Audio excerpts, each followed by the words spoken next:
করেছিলাম, উনি হাইকোর্টের বিচারপতি থেকে বিচারপতি হয়ে বিজেপিতে চলে গেছেন, বিচারপতি থেকে বিজেপি হয়ে গেছেন।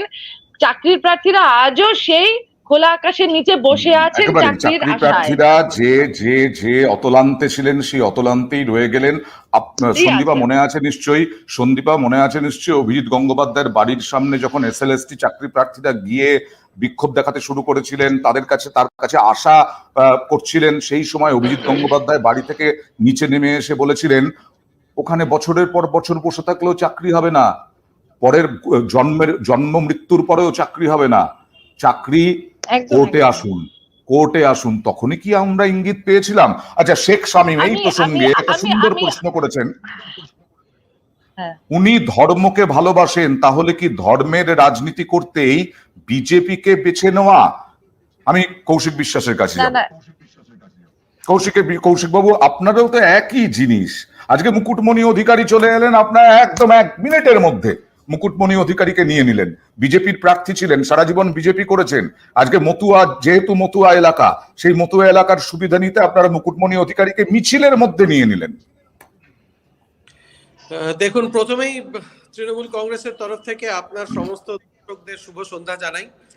অভিজিৎ গঙ্গোপাধ্যায় সম্পর্কে আমাদের 3টে খুব স্পষ্ট বক্তব্য। 1 নম্বর হচ্ছে, আমরা অনেকদিন ধরেই বলছিলাম যে ওনার এই সমস্ত বিভিন্ন ধরনের উক্তিগুলো সম্পূর্ণরূপে রাজনৈতিক উদ্দেশ্য প্রণোদিত ছিল, এবং উনি ফাইনালি ওই কাদম্বরী মরিয়া প্রমাণ করিল সে মরে নাই এর মতো উনি প্রমাণ করে দিলেন যে ওনার সত্যি করেই রাজনৈতিক উদ্দেশ্য প্রণোদিত ছিল।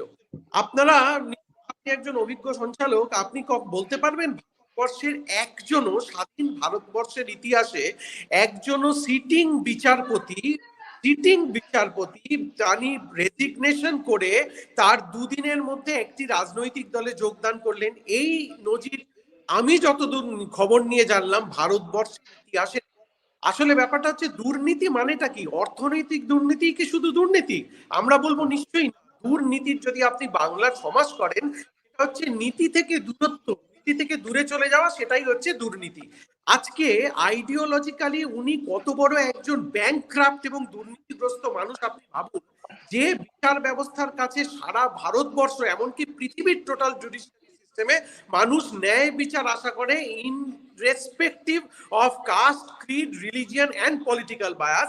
সেখানে উনি প্রমাণ করে দিলেন উনি সম্পূর্ণরূপে রাজনৈতিকভাবে বায়াসড হয়ে ওনার একের পর এক মন্তব্য করছিলেন। তার সর্বশেষ উদাহরণটা দিই, উনি 5ই মার্চ অফিসিয়ালি রেজিগনেশন দিয়েছেন, তাই তো? 5 তারিখ রেজিগনেশন দিয়েছেন।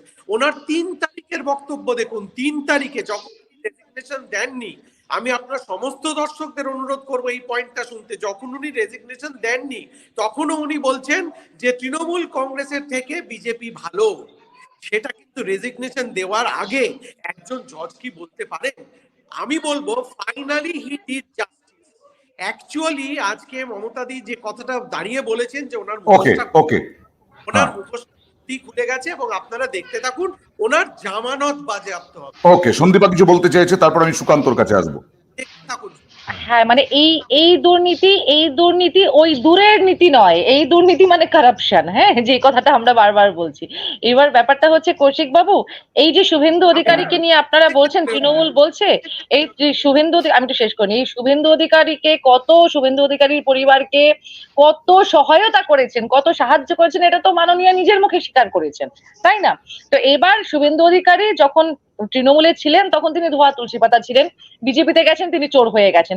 মানে এই যে সাংস্কৃতিক আদান প্রদানটা আমরা বিজেপি আর তৃণমূলের মধ্যে 2021-এর বিধানসভা আগের থেকে দেখে আসছি। আমি এখান থেকেই প্রশ্নটা করি, আমার এখানেই বিষয়।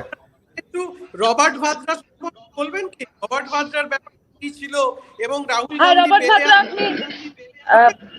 রবার্ট ভাদ্রার ব্যাপারে রবার্ট ভাদ্রাকে নিয়ে এখানে আলোচনা হচ্ছে না। রবার্ট ভাদ্রা বাংলার রাজনীতির অংশ নন। রবার্ট ভাদ্রা বাংলার রাজনীতির অংশ নন। রবার্ট ভাদ্রা রাজনীতির অংশ নন। আমার এখানে এই বিষয়টা কিন্তু এখানেই সন্দীপা যে প্রশ্নটা তুললো, এখানেই আমার বিষয়টা আজকের। আমি সুকান্তর কাছে আসব।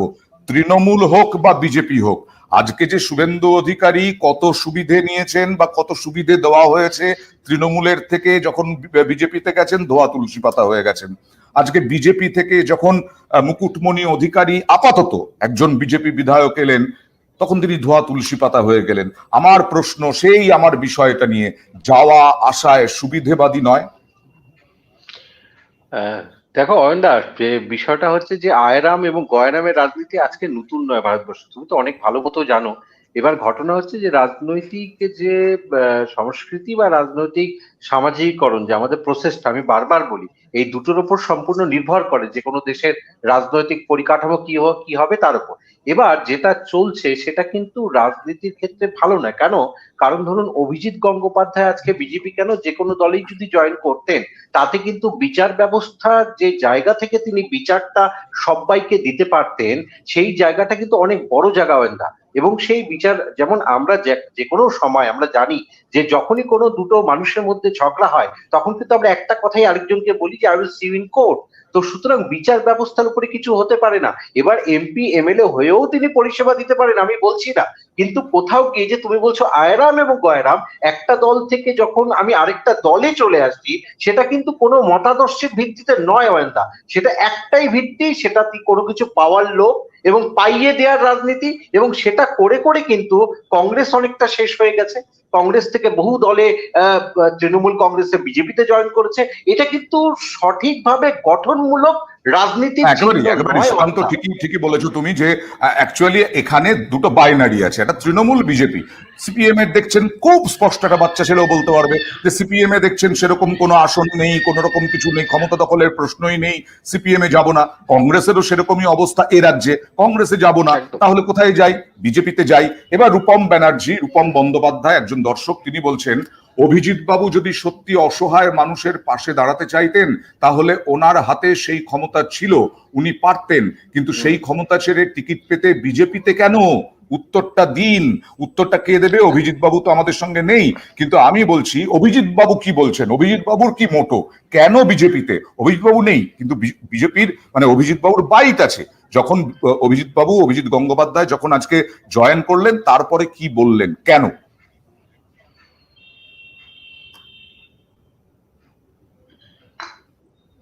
হচ্ছে পশ্চিমবঙ্গ থেকে একটা দুর্নীতিগ্রস্ত দলের এবং একটা দুর্নীতিগ্রস্ত সরকারের বিদায় লগ্নের সূচনা করে দেওয়া এই লোকসভা ভোটে, যাতে 2026-এ তারা আর ক্ষমতায় আসতে না পারে। বিজেপির ক্ষমতায় আসা খুব দরকার বাংলার প্রয়োজনে, এবং একজন বাঙালি হিসেবে আমি অত্যন্ত কষ্ট পাই যখন দেখি যে বাংলা ক্রমাগত পিছিয়ে পড়ছে। আমি সর্বভারতীয় দলে যোগ দিয়েছি, যেখান থেকে এই দুর্নীতিগ্রস্ত দল এবং দুর্নীতিগ্রস্ত সরকার এদের বিরুদ্ধে একটা ভয়ঙ্কর লড়াই শুরু করা যায় এবং একটা সিরিয়াস লড়াই শুরু করা যায়। আমি শর্মিষ্ঠা ম্যাডামের কাছে যাব। সুকান্ত মজুমদার পারলেন না, শুভেন্দু অধিকারী পারলেন না, অমিত শাহ, নরেন্দ্র মোদী 2021 সালে পারলেন না, আর 2024-এ এসে একেবারে তৃণমূলকে উৎখাতের ডাক দিয়ে দিলেন অভিজিৎ গঙ্গোপাধ্যায় পারবেন। আশা করে আপনারা অভিজিৎ গঙ্গোপাধ্যায়কে নিলেন দলে। আপনাদের বিজেপিতে আর কোনো নেতা নেই, আর কোনো মানে সক্রিয় কর্মী নেই যাকে প্রার্থী করা যায়? না, পারলেন না কথাটা কিন্তু একদমই ভুল। কারণ যাদের নাম আপনারা বললেন, আমাদের রাজ্য সভাপতি বা এলওপি যারা রয়েছেন, তাদের নেতৃত্বেই কিন্তু আজকে পশ্চিম বাংলায় ভারতীয় জনতা পার্টির যে সাধারণ মানুষের মনের মধ্যে যে উচ্ছ্বাস এবং মানুষের আমাদের সর্বস্তরে আজকে সন্দেশখালীতেও দেখেছেন, আমরা আজকেও আমাদের মহিলা মোর্চা রাস্তায় নেমেছে সন্দেশখালী দ্বারা এই উইমেন্স ডে উপলক্ষে। রোজ আমরা রাস্তায় মানুষের পাশে যেভাবে, পারলেন না কথাটা বলা ভুল। কেউ যদি আজকে মনে করে যে আমি ভারতীয় জনতা পার্টিতে যাব, আজকে ভারতীয় জনতা পার্টি বলি কি এত কথা? আজকে সিপিএম দুহাত তুলে খুলে ডালা সাজিয়ে বসেছিল, এসো এসো আমার ঘরে, এসো আমার ঘরে। অধীর রঞ্জন চৌধুরী বলছেন আমি মুখ্যমন্ত্রী দেখতে চাই তাকে, হ্যাঁ, এই তিনিও বসেছিলেন আসুন আমার দলে, ডাইরেক্ট বলেছে। আজকে যেহেতু যায়নি, আজকে বিজেপিতে গেছেন বলে আজকে এরাই তো এদের এই কংগ্রেসের তো ন্যাশনাল লিডাররা তো এই তৃণমূল কংগ্রেসের সঙ্গে ইন্টিজোট করবেন বলে এখনো বসে আছেন। দরজা খোলা, আসুন আমরা জোট করি, আমরা একসাথে লড়ি। এই দলটার সাথেই তো তারা ব্যাঙ্গালোর, দিল্লি, হায়দ্রাবাদে তারা বসে বসে বিরিয়ানি খাচ্ছেন, এদের সাথে নিয়ে বসেই তো। তাহলে শুভেন্দু অধিকারীকে নিয়ে প্রশ্ন তারা কেন করে? আজকে কি বিজেপি বলি এত কথা? না, বিজেপি বলে নয়। আমার যে বিষয়টা না, আজকে আমার যে বিষয়টা খুব সুন্দর, দেখুন শর্মিষ্ঠা ম্যাডাম, দেখুন কি সুন্দর লিখেছেন অলোক মিশ্র, কি সুন্দর লিখেছেন। দেখুন, অভিজিৎ বাবুর এই রাজনৈতিক অবস্থান থেকে বোঝা যাচ্ছে তিনি প্রয়োজনে তৃণমূলে গেলেও আশ্চর্যজনক কিছু হবে না। কৌশিক বাবুকে জিজ্ঞেস করব, কৌশিক বাবু যদি তৃণমূলে চলে আসেন ফাট করে 2024-এ হয়তো ভালো ফল হলো না, কৌশিক বাবু কি আছেন? হ্যাঁ, যদি তৃণমূলে চলে আসেন তাহলে আপনারা নেবেন তো? দেখুন আমি হাইপোথেটিক্যাল কোশ্চেন, ঠিকই আপনি বলবেন, কিন্তু তবু বলছি। দেখুন নিশ্চয়ই হাইপোথেটিক্যাল কোয়েশ্চেন, কিন্তু আমি যদি স্ট্রেট উত্তরটা দিই তাহলে হচ্ছে আমরা নেব না। তার কারণ এরকম একজন মেরুদণ্ডহীন দুর্নীতিগ্রস্ত নিজেকে বিক্রি করে দেওয়া বিজেপির কাছে মানুষের কাছে নেওয়ার কোনো আমার একটা প্রশ্ন আছে বিজেপির কাছে। গত 30 বছর যে BJP is a party with difference, আমার একটা প্রশ্ন, বিজেপি বলে তো কৌশিক বাবু কালকে কল্যাণ বন্দ্যোপাধ্যায় মমতা বন্দ্যোপাধ্যায়ের কাছে রিকোয়েস্ট করেছেন যে তাপস রায় যদি হেরে যান তাহলে তাপস রায়কে যেন আর ফিরিয়ে না আনা হয়, কারণ কল্যাণ বন্দ্যোপাধ্যায় এর আগে দেখেছেন রাজীব কুমার সহ আরো অনেককে ফিরিয়ে আনা হয়েছে। বিজেপির কাছে রাজীব বন্দ্যোপাধ্যায় হ্যাঁ, যে ওই আপনার অভিজিৎ গাঙ্গুলিকে সম্ভবত অফিসে ফুল দিয়ে মানে ফুলের পাপড়ি দিয়ে জানানো হচ্ছিল, যেটা সম্ভবত গতকাল তাপস রায়ের ক্ষেত্রে হয়নি। তা বিজেপির এই ফুলের পাপড়ি দেওয়ার ক্রাইটেরিয়াটা কি? যারা বহুদিন ধরে গোপনে তাদের হয়ে কাজ করে যান তারা, মানে পর দুদিন দুজন জয়েন করলেন, একজনকে ফুলের পাপড়ি দেওয়া হলো না, একজনকে ফুলের পাপড়ি দেওয়া হলো, এটা সারা পশ্চিমবঙ্গ অন টিভিতে দেখলেন। এটাতে আপনারা দুঃখিত? অয়ন বাবু আমাকে জাস্ট 30 সেকেন্ড ম্যাডাম আসছি প্লিজ 10 সেকেন্ড নেবো। এই যে বিজেপি বলতো পার্টি উইথ ডিফারেন্স, আমি এটা তাপস রায়ের ক্ষেত্রে বলবো, যিনি গত 50 বছর ধরে হে রামের রাজনীতি করতে, সেখান থেকে আজকে নাথুরামে চলে এলেন, কমপ্লিটলি অন্য একটা আইডিওলজি কি একদিনের মধ্যে এসে বিজেপিতে টিকিট পেতে পারে? আচ্ছা, আমি সন্দীপার কাছে আসবো। অধীর রঞ্জন চৌধুরী আজকে কি বললেন সেইটা দেখিয়ে তারপরে আসবো। অধীর রঞ্জন চৌধুরী, আমি বলেছি শর্মিষ্ঠা ম্যাডাম, তার কোনো উত্তর নেই, আমি বলেছি। দেখুন,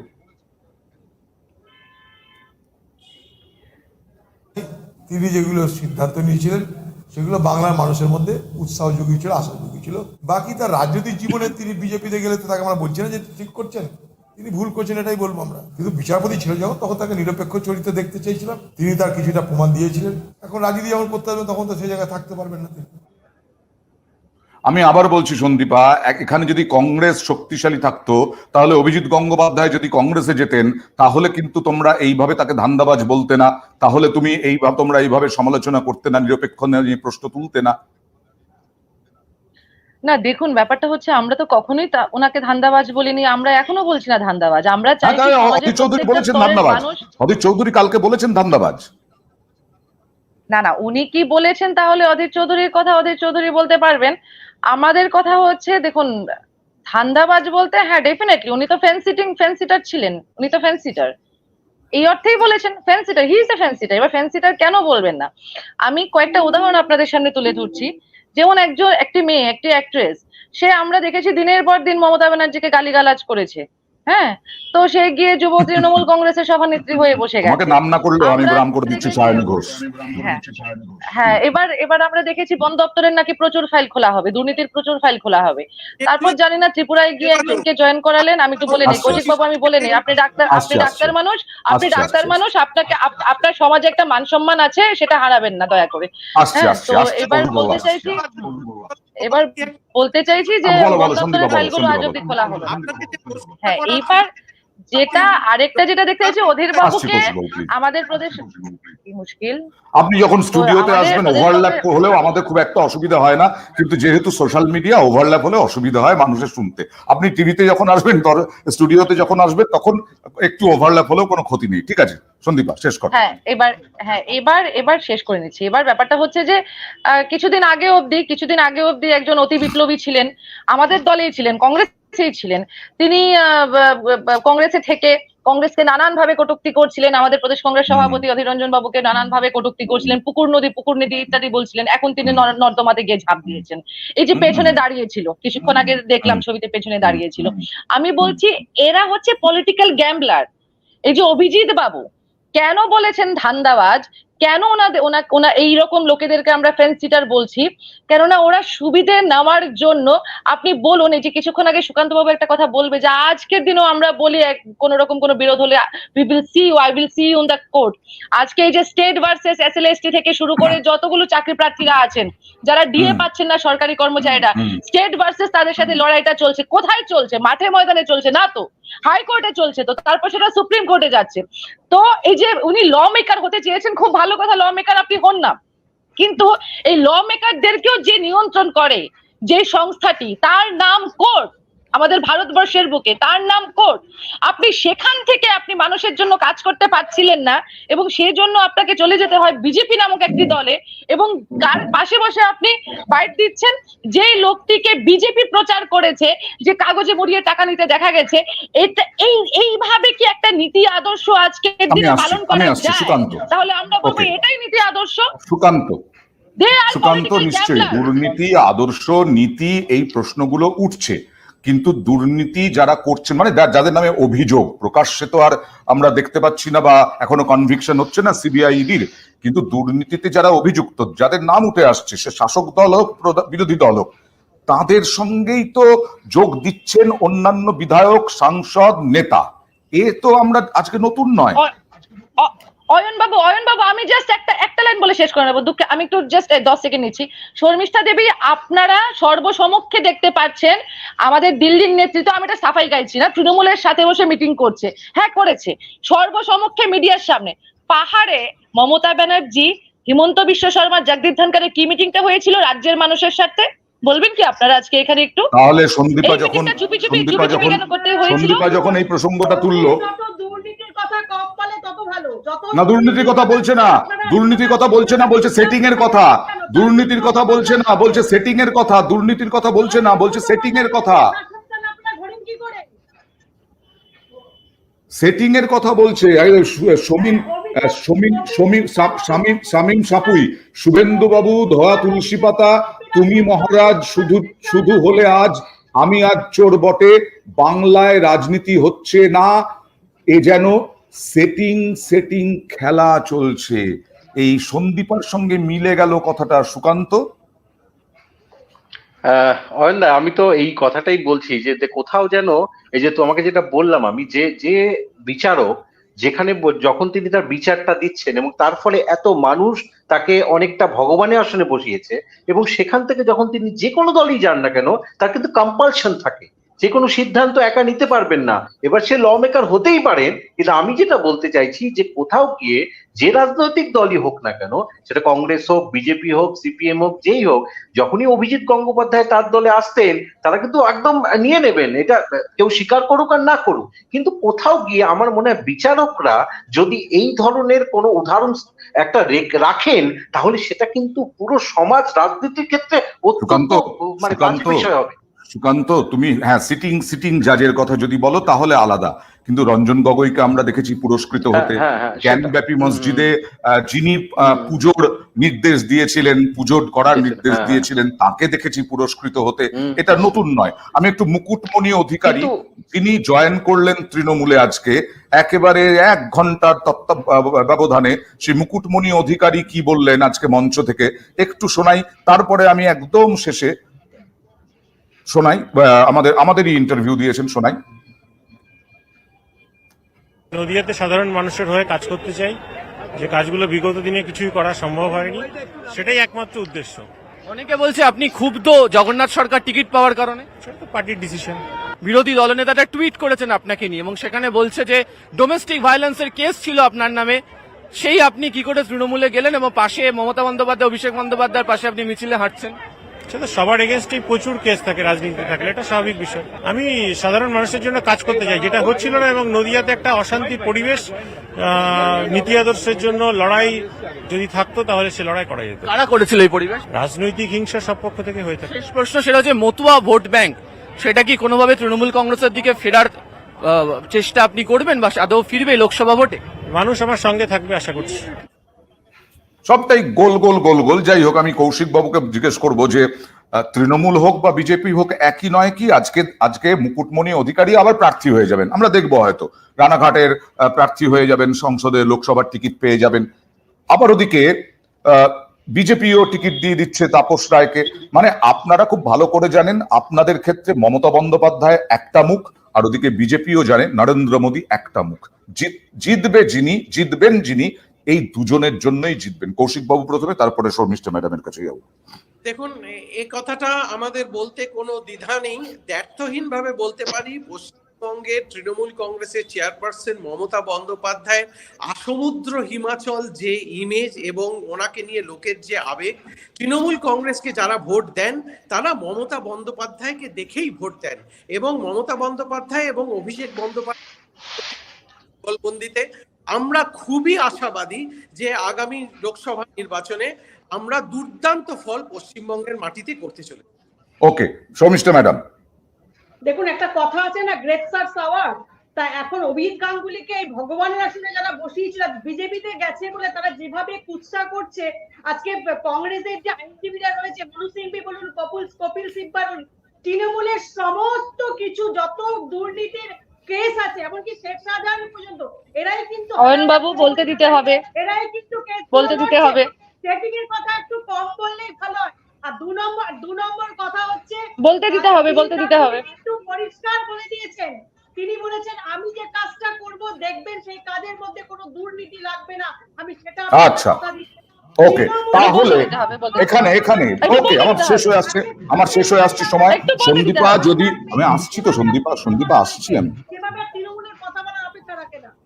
ওকে, তাহলে সন্দীপা, তোমাদের বিরুদ্ধে তো কোনো রায় দেননি, তোমাদের বিরুদ্ধে তো দুর্নীতি নিয়ে কোনো প্রশ্ন নেই, তাহলে তোমরা এত খোঁচাচ্ছ কেন অভিজিৎ গঙ্গোপাধ্যায়কে? একটাই নাম উঠে আসছে কিন্তু, অভিজিৎ গঙ্গোপাধ্যায়। তাপস রায়ের নাম উঠে আসছে না, মুকুটমণি অধিকারীর নামও উঠে আসছে না। যাই হোক, না, আমরা তো অভিজিৎ গাঙ্গুলিকে নিয়ে, গঙ্গোপাধ্যায়কে নিয়ে আমরা কেন বলবো না বলুন?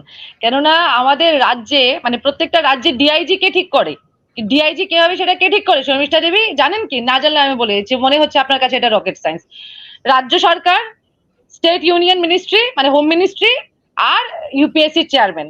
এই রাজীব কুমারকে কে নিয়োগ করেছে তাহলে? আবার রাজ্য ডিজিপি পদে কে নিয়োগ করেছে?